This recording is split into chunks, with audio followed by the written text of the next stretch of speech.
we're all adult. We're all men. We all know when guys are committed to the process and committed to winning. And when you're 0-4, they start pointing fingers at everybody. And I think a lot of fingers are being pointed at Urban right now because his credibility will be shot in that locker room. This is Big Man Bets with the 7-time Pro Bowler Jet for Life, Nick Mangold, and the 7-time Pro Bowler Super Bowl champion, leader of the greatest show on turf, or at least one of them, Orlando Pace. Week 5 is here, gentlemen. We've got coaching issues, mainly off the field. We've got some MVP candidates emerging. And we've got some dark horse Super Bowl contenders as well, and another huge matchup on Sunday night.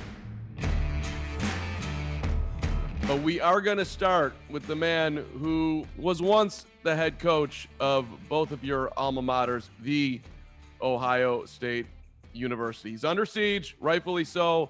The head coach of the Jacksonville Jaguars. They're 0-4, which includes a blowout loss to the Houston Texans. But Urban did not go home with the team after losing to the Bengals. He stayed in Ohio. He went to his restaurant, Urban Meyer's Pint House, perhaps had a couple pints.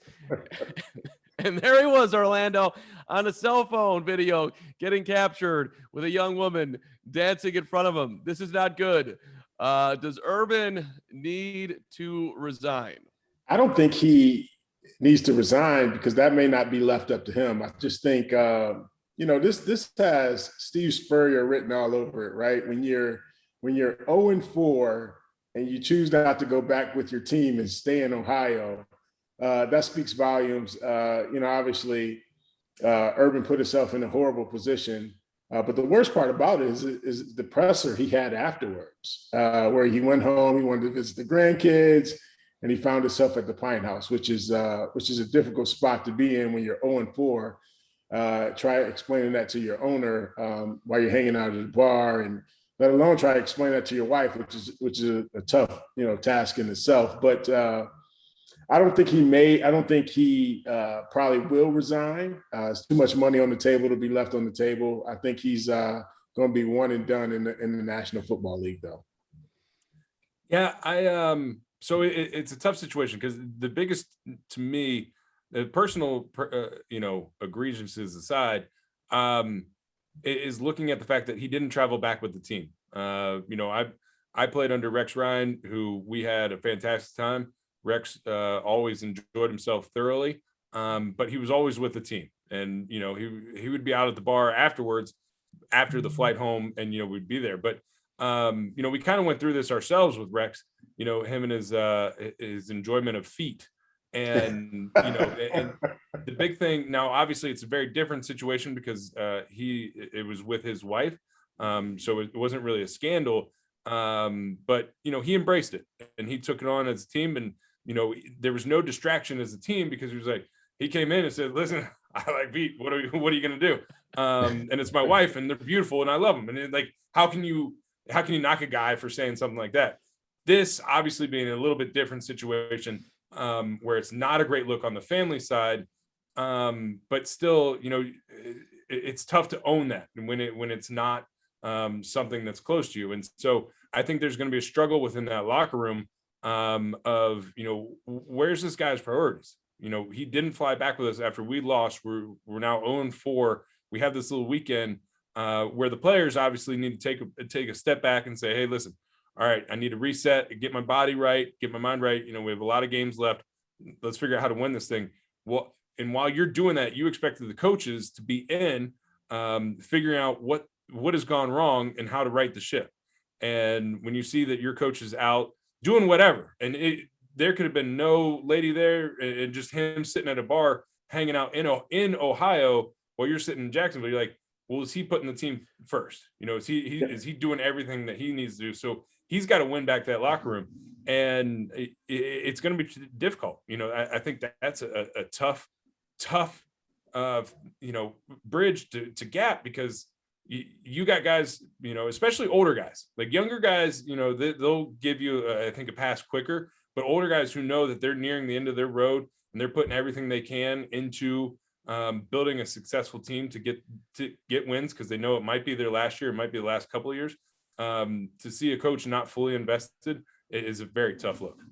Yeah, I agree with you, Nick. When you look at it, and obviously he spoke to the team. And I read an article earlier yesterday where he left the room and the entire team laughed about his. So he's completely lost that locker room, and those older guys, like, how can you tell players to be invested? Let's go ahead and win this next week. If you're not totally invested, if you're not in the office 14, 16 hours a day trying to figure out how to beat the next team, guys know that. I mean, we're all adults, we're all men. We all know when guys are committed to the process and committed to winning. And when you're 0-4, they start pointing fingers at everybody. And I think a lot of fingers are being pointed at Urban right now because his credibility will be shot in that locker room. Yeah. And, I look at it as, even for me as a player, especially when I had with Rex Ryan, his big thing was, we're going to work hard when we do, and we're going to play hard when we're not working. And he wasn't a 14, 16, 18 hour a day guy grinding out.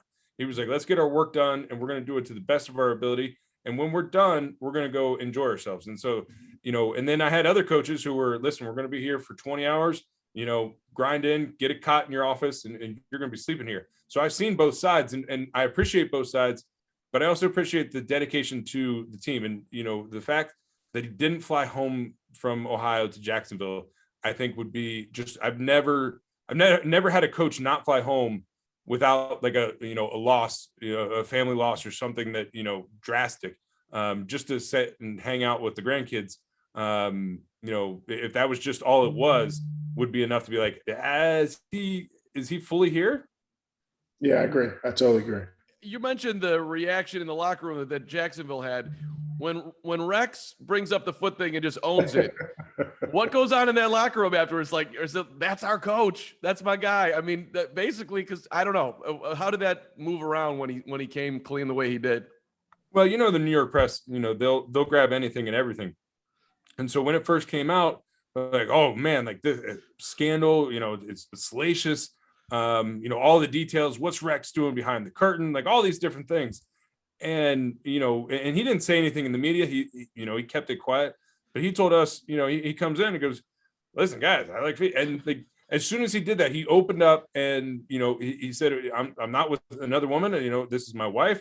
It's stupid that these people got involved. And it was really like a rallying cry around Rex. The fact that, hey, listen, like, it's kind of one of those things like, the press is just out to get us. And they were, it really was no reason to be a story. And so when he owned it and said, hey guys, this is what it is. And we all laughed about it. I mean, Rex laughed about it along with, the practice squad guy. So from top to bottom, we all had a good laugh, and, we moved on position meetings. I will say in that situation, from a player standpoint, you don't lose credibility though, right? That doesn't test, at that, Rex's his credibility or his to the team or his commitment to the team. He just like feet, right? But when you don't travel back with the ball club, that kind of questions your commitment to, do you want to win games, right? We all make enough money. If you want to see the grandkids, you can fly them down. Everything's good, right? To Jackson, Florida, right? So, it's one of those things where you have to, guys in the locker room are smart. They're veteran guys, they're grown men, and they understand when guys are fully invested and when they're not. Best coach for you guys that you ever played with? Could be a head coach, doesn't have to be. Just who really did you appreciate? This guy has my back and he's good for the team at the same time. So I'll go first on this one. To me, the best coach I ever had was Bill Callahan. He was our offensive line coach for 4 or 5 years. He gave me the tools and the knowledge to be successful. And, he was an unbelievable coach from the left tackle to the right tackle and everything in between. He took care of his guys. He was unbelievable. And as a head coach, Rex, he was one of a kind, still is. And, if he ever got a head coaching job or something like that, he called. I know I'd go running to do whatever he needed. If it was just getting coffee, I'd be there, because he's just, he loves football and he loves having fun. And he's a great defensive mind.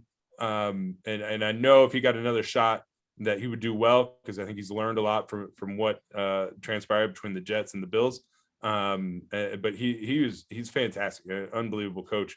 And even liking feet, I still love him. For me, it's position coach is Jim Hannafin. He's a longtime guy, coached the Hogs back in Washington, but he was a guy who brought me in and really taught me the game. When you're coming out of college, highly touted, you feel like you know everything about the left tackle position, and we spent countless hours working on our pass set after practice. So the patience that he showed with me, the love, the care, was second to none. And then as a head coach, it's easy for me. Anytime you win a Super Bowl with a guy, and he really believes in who you are. Coach Dick Vermeil was awesome. He's an old school guy who believed in his players no matter what.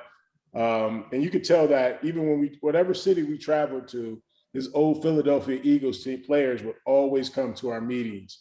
And that was a sign of a really good coach and how he impacted certain players' life, even post-football. So Dick Vermeil is easy for me, probably one of the best coaches, the best coach that I've ever played for. This one applies to Jacksonville, but it also applies around the league. And you guys have been on great teams who have gone deep in the playoffs. Orlando, you won a Super Bowl, but you've also been on bad teams. What's the biggest challenge, especially for you guys? You're in the trenches each week. Your body's going through a lot. What's the biggest challenge to stay motivated? And if you're sitting here 0-4, 1-3, and you probably know deep down that this team's going nowhere, what was your challenge that way to keep going? Yeah, to me, it was always that, no matter what's going on around the team or anything, you still have to do your best. And, you're still putting film out there that shows, what you're doing and how you deal with this. And especially at 0-4, at that point, it was like, all right, we're going to be the force as an offensive line. There was always our mentality was the five of us up front. We were going to be the force that turned this thing around. And, we're going to go from 0-4 to, win a couple of games and see where we get to. So that was always the mentality, that we were looking for. And it was always difficult, as you go through a rough season, trying to keep guys away from making business decisions where, hey, maybe you don't stretch out for that ball, or maybe you don't, do a little extra work on this block because, you might get hurt or this, that, or the other. And that kind of gets in a struggle, making sure the guys are still into it without, calling people out. And so that's the balancing act. Like, hey, make sure we stick together and be as a team and try to work together and try to work through this as a team, rather than like, well, you're not doing that great. I'm working my butt off, but you're not doing that great. You need to pick it up because that, just leads to more losses. Yeah, for me, it's everybody do your job, right? When you're in the NFL city and everything, the pressure's on your back, coaches are on your back, nobody's showing up to the game. It's really about the guys in that locker room and holding each other accountable. I know Nick said it, we're both offensive linemen. In that room, we always feel like we need to galvanize ourselves together and let's go out and play good football. And we always live by the mantra, you're interviewing for somebody. When somebody turns on that film, and they see that you're not giving your full effort, you'll find yourself out of the league really quick. So no matter what, you have to have pride within yourself to go out and play your best football, regardless of what anybody else is doing. Just go out and be, you still representing your family name that's on the back of that jersey. So you want to go out and put a good performance on no matter what. So that's the way I viewed it.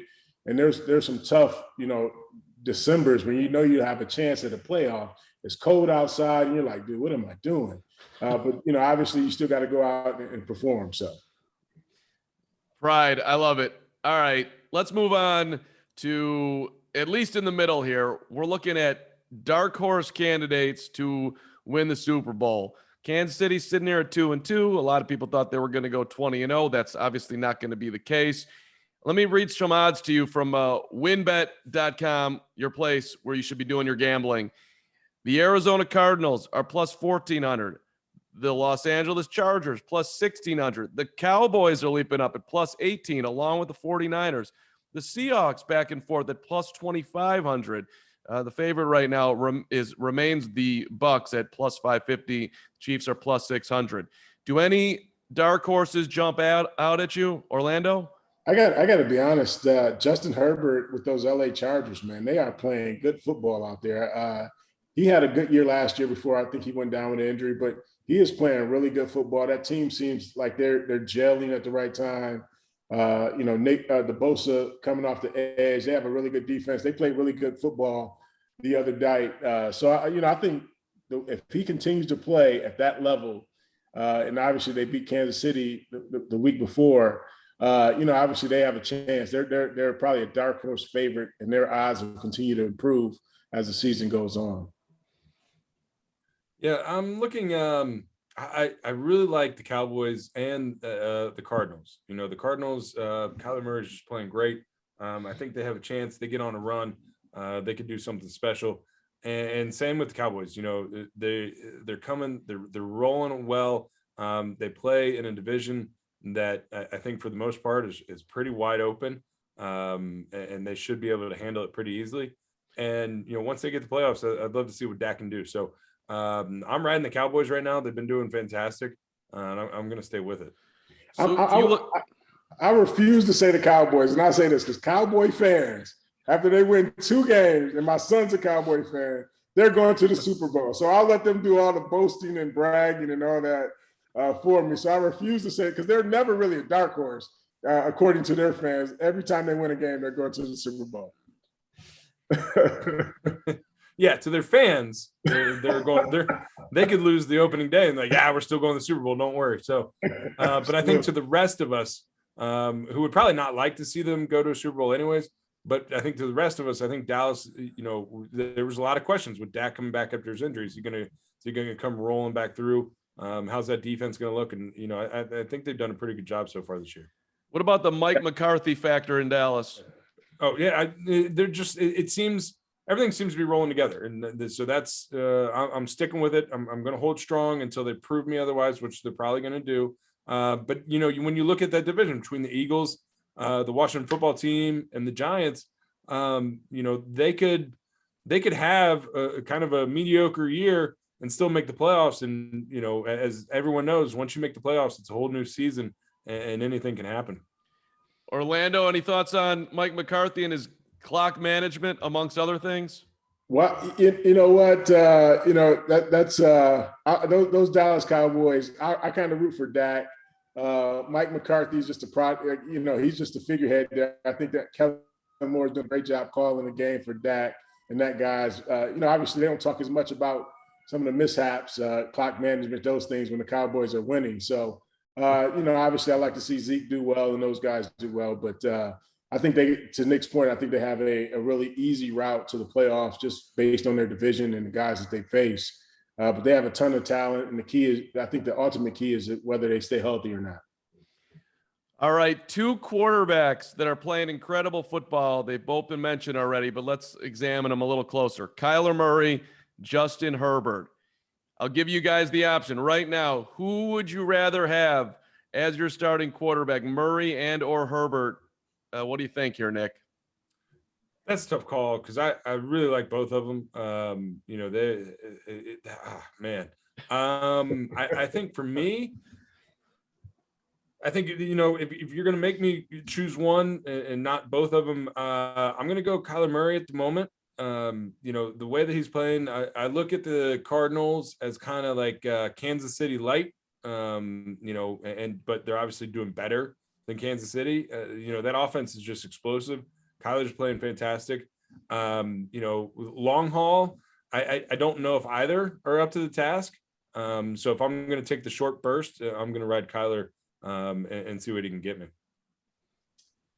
Yeah, I'm on the Kyler Murray train also. I just think what he does, what he does with his arm, and then he can run the ball at will, and obviously get first down. So he's more of a two-way guy for me. But he just seems like he's on a mission. He doesn't smile much.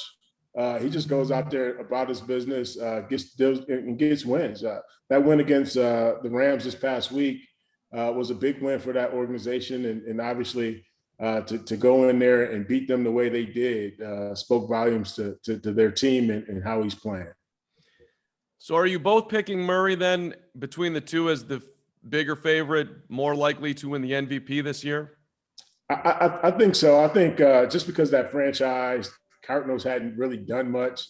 They got some pretty good receivers on the outside, AJ Green and Hopkins and those guys. But obviously when you bring a franchise like that up and you play that well, I think he's the front runner in terms of those two.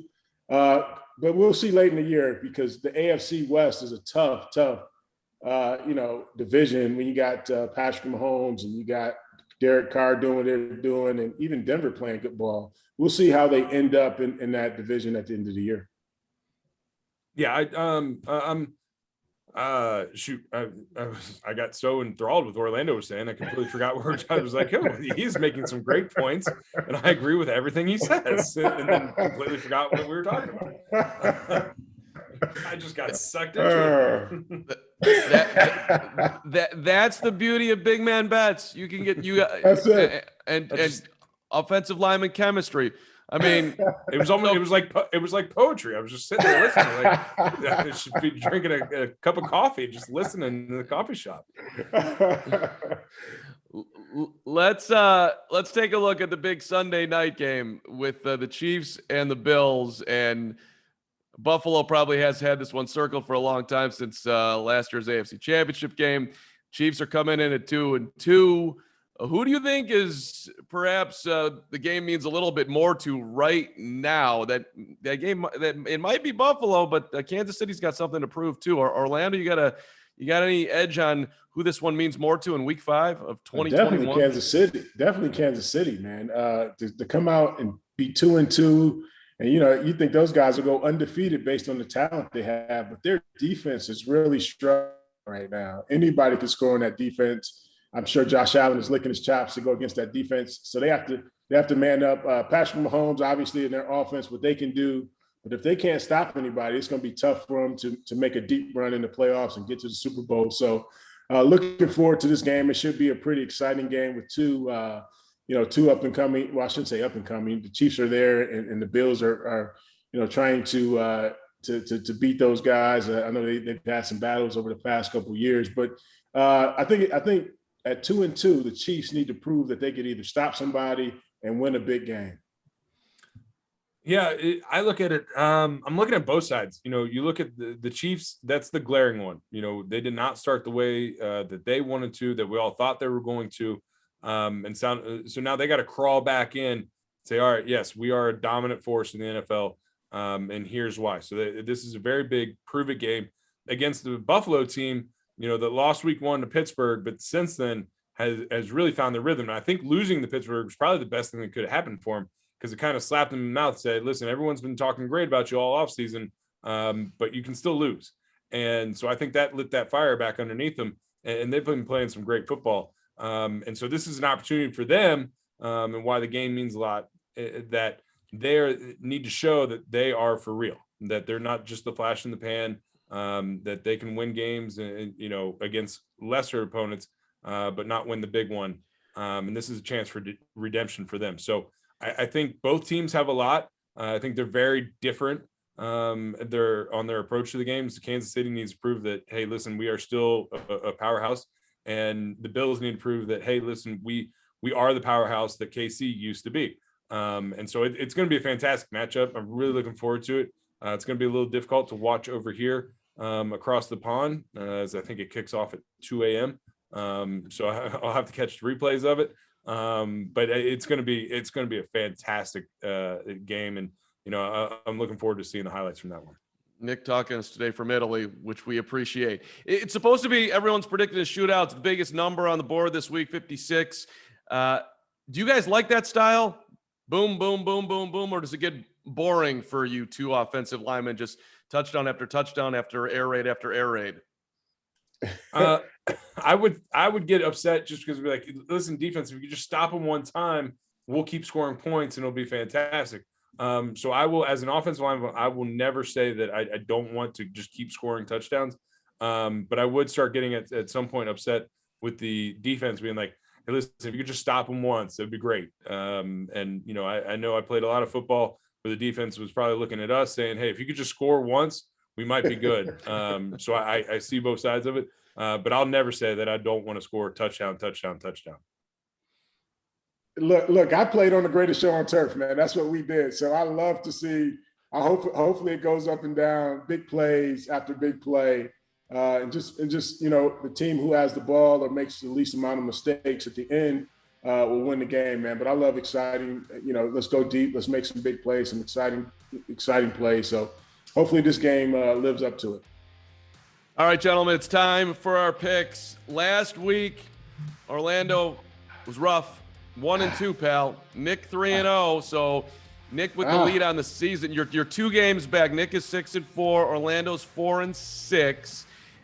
But some interesting Orlando. You bet on the Bears or you bet on the Lions, and then you bet on the under. Too much just action on that game was a killer for you.